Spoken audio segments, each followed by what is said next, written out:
चलिए आगे बढ़ते हैं। राजीव, जिस बात का हम ब्रेक के पहले जिक्र कर रहे थे कि प्रदूषण से थोड़ी राहत कल मिली थी, लेकिन 22 दिनों बाद जो कल राहत मिली वो नाकाफी साबित हुई और सिर्फ एक दिन या हम कह रहे आधे दिन के बाद स्थिति मुश्किल भरी हो गई है दिल्ली एनसीआर में। आज सुबह से फिर स्मॉग ने सांस लेना मुश्किल कर दिया है। रविवार को कई इलाकों में चली तेज हवाओं की वजह से जहरीली हवा से थोड़ी मुक्ति जरूर मिली थी राकेश, और इसके साथ ही एयर क्वालिटी बेहतर हुई थी। कल दिल्ली के कई इलाकों में 150 के नीचे भी एयर क्वालिटी इंडेक्स चला गया था, लेकिन ये साफ आबो हवा ज्यादा देर तक नहीं रह पाई।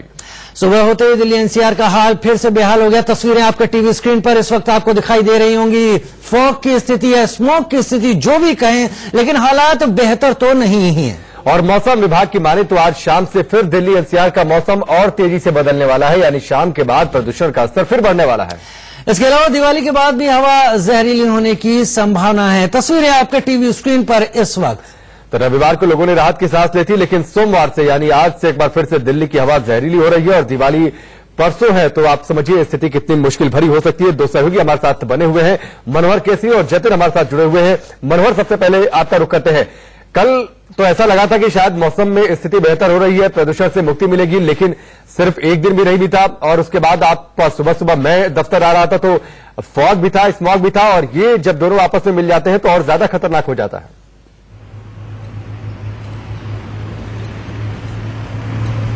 बिल्कुल आपने सही कहा, क्योंकि अब लोग पहले कहा जाए कि धुआं से जो पराली जल रहा था उससे परेशान थे, स्मोक से परेशान थे, लेकिन अब मौसम का दोहरा मार है। एक तरफ से फॉग है और दूसरी तरफ से जो पराली जलाई जा रही है, जो स्मोक है, क्योंकि कल 150 तक चला गया था, लेकिन अब वही करीब दुगुना हो चुका है। तकरीबन कई इलाकों में ऐसा है कि PM 2.5 करीब 300 के आसपास है। अभी मैं मंडी हाउस में खड़ा हूं, यहां आपको दिखाता हूं कि किस तरह से विजिबिलिटी है। विजिबिलिटी तकरीबन 200 से 300 मीटर है। हर तरह से स्मॉग है, फॉग और स्मोक दोनों का मिक्सचर है, जिसकी वजह से सांस लेने में दिक्कत हो रही है, आंखों में जलन हो रही है। और तापमान का है तो तापमान में भारी गिरावट दर्ज की गई है।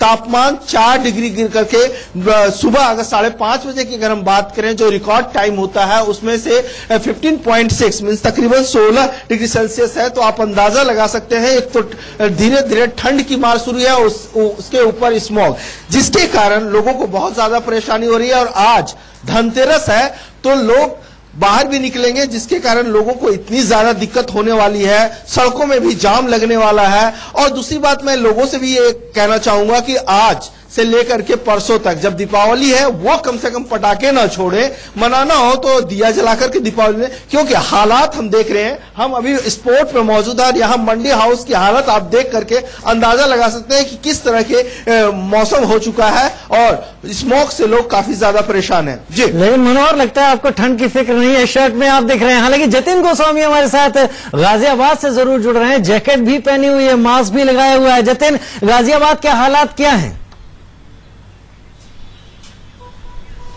देखिए, मास्क लगाने की जरूरत तो बहुत ज्यादा है गाजियाबाद में। हालांकि कंपैरेटिवली एयर क्वालिटी इंडेक्स की बात करें तो उस पर थोड़ा मीटर डाउन जरूर हुआ है, 300 के आसपास पहुंचा है। लेकिन जैसा कि शाम को हालात बदल सकते हैं कहा जा रहा है, और दूसरी तरफ क्योंकि फॉग है जिससे विजिबिलिटी बहुत कम हो गई है, और जो धूल और धुआं यानी PM 2.5 और PM 10 के जो कण इस समय फिजाओं में थे वो फॉग में घुलकर और ज्यादा खतरनाक हो गए हैं, और लिहाजा जो सांस लेना है उसमें और ज्यादा परेशानी हो रही है। हमारी जिला प्रशासन से बात हुई है, बाकायदा एडवाइजरी जारी की गई है और एक अपील भी जिला मुख्यालय में लगाई गई है कि पटाखे ना चलाएं। कल पटाखों के लाइसेंस मिल चुके हैं और पटाखे बिकने शुरू हो गए हैं, और हमने ये देखा कि भारी संख्या में लोग पटाखे खरीदना चाह रहे हैं, वहां पर पहुंच रहे हैं। तो कहीं ना कहीं उस अपील का ज्यादा फर्क नहीं हो रहा है। लेकिन जिस तरह से मनोहर भी कह रहे थे कि पटाखे कम से कम जलाएं, तो जाहिर है हम भी यही कहेंगे, क्योंकि गाजियाबाद जो प्रदूषण का मामला है उसमें बीते दिनों अव्वल आया था। प्रदूषण के मामले में सबसे प्रदूषित शहर गाजियाबाद पाया गया था। हालांकि तमाम कंस्ट्रक्शन पर रोक है, लेकिन कई जगहों पर जो कूड़ा जलाया जा रहा है, NGT के आदेशों का उल्लंघन किया जा रहा है,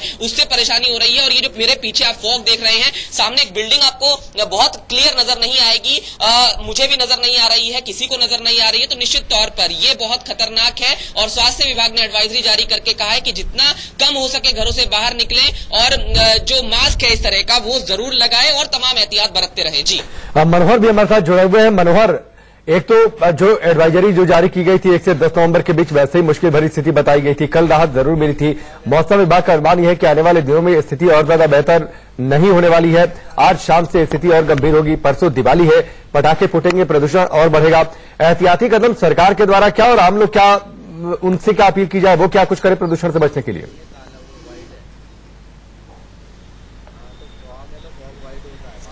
देखिए, सरकारी एजेंसियों का असर आप देख रहे हैं, लगातार स्मॉग बना हुआ है और जो लेवल है वो लेवल फिर बढ़ गया है। तो ऐसे में हम आम लोगों से ही अपील करेंगे कि वो एहतियातन कदम उठाएं, घर से बाहर निकलें तो मास्क पहन करके निकलें, जरूरत पड़े तो, और जो वॉकिंग करने के लिए जाते हैं वो थोड़ा लेट वॉक कर लें या शाम में वॉक कर लें, क्योंकि सुबह का मौसम बहुत ज्यादा खराब हो चुका है और अनुमान मौसम विभाग ने कहा है कि 10 तारीख तक कमोवेश यही स्थिति रहेगी और उसके बाद दीपावली के बाद ये अंदेशा जताया जा रहा है कि ये हालात और बदतर हो जाएगी। दूसरी बात ये है कि जो बीमार लोग हैं, जो अस्थमा के पेशेंट हैं, जो हार्ट अटैक के पेशेंट हैं, जो ब्रेन स्ट्रोक के पेशेंट हैं, तो उन मरीजों को कहा जा रहा है कि वो दवाइयां समय पर लें और घर से बाहर बिल्कुल ना निकलें, क्योंकि उनके लिए जो भी बीमारी है वो बहुत ज्यादा एग्रीवेट हो जाएगी। और कहा जाए कि जो नेचुरोपैथिक चीजें हैं, जो आयुर्वेदिक चीजें हैं, उन सबका लोग इस्तेमाल करें, गुड़ खा लें, दूध पी लें, पानी ज्यादा से ज्यादा पिए, ताकि पॉल्यूशन का जो असर है उससे वो कम हो सकेगा। आप उससे लड़ सकते हैं, उसके हमले में आप जीत हासिल कर सकते हैं। तो इस तरह के कुछ एहतियातन कदम है। अगर आम पब्लिक इन सारी चीजों का अगर ध्यान दे तो वो पॉल्यूशन से थोड़ी सी राहत पा सकते हैं। जी जतिन, सुबह से हमारे साथ मनोहर जुड़े हुए हैं, जतिन भी फील्ड में निकले हुए हैं। जतिन, आज सुबह इस ठंड और इस पॉल्यूशन के बीच आपने गाजियाबाद में वॉक पर निकले, कितने लोगों को देखा और क्या सड़कें सुनसान नजर आई इस स्मॉग के चलते, इस तमाम परेशानियों के चलते? जी बिल्कुल, जो सड़कें हैं वहां पर ज्यादा लोग मॉर्निंग वॉक के लिए नहीं आ रहे हैं। इक्का दुक्का जो लोग आ रहे हैं, जब हमने उनसे बात की तो वो कहीं ना कहीं जागरूक जरूर दिखाई दिए प्रदूषण को लेकर, उसके स्तर को लेकर, और उनका ये कहना है कि कम मॉर्निंग वॉक कर रहे हैं क्योंकि सांस जो है वो लेने में तकलीफ हो रही है, दम घुट रहा है, और क्योंकि एक धुआं जैसा है और PM 2.5 और PM 10 का लेवल क्योंकि काफी ज्यादा है। और यहाँ ये बता दें कि जो अस्पताल है उसमें मरीजों की संख्या इस त्योहारी सीजन में बढ़ने लगी है, लगातार बढ़ रही है। तुलनात्मक आंकड़ों पर अगर नजर डालें, और डॉक्टर प्रेस्क्राइब कर रहे हैं कुछ ऐसी दवाइयां, कुछ ऐसे लिक्विड जिससे प्रदूषण से बचा जा सकता है। तो कहीं ना कहीं एक मुश्किल भरा दौर है, दिवाली का मौसम है, दिवाली बिल्कुल आने को है, और ऐसे में अगर अस्पताल में भर्ती होना पड़ा तो बहुत ज्यादा मुश्किल हो जाएगी उस परिवार के लिए जिसका सदस्य अस्पताल में भर्ती हो। तो निश्चित है अगर एहतियात बरता जाएगा तो इस सबसे बचा जा सकता है। जी चलिए, जतिन और मनोहर हमसे जुड़ने के लिए, जानकारी के लिए, बातचीत के लिए आपका बहुत बहुत शुक्रिया। जतिन और मनोहर बता रहे थे दिल्ली और गाजियाबाद से कि प्रदूषण को लेकर अब स्थिति कितनी गंभीर हो चली है। बेहतर यह है राजीव कि हम खुद सावधानी बरतें। दिवाली है, पटाखे बेहतर है कि ना फोड़े तो सीमित मात्रा में फोड़े, जिस हिसाब से कोर्ट ने डायरेक्शन दिया है, क्योंकि अगर सावधानी बरतते हैं तो खतरे से बच सकते हैं, अपना बचाव कर सकते हैं। जी हाँ, त्योहार का मजा जरूर उठाएं लेकिन सावधानियां भी बरतें। वक्त छोटे से ब्रेक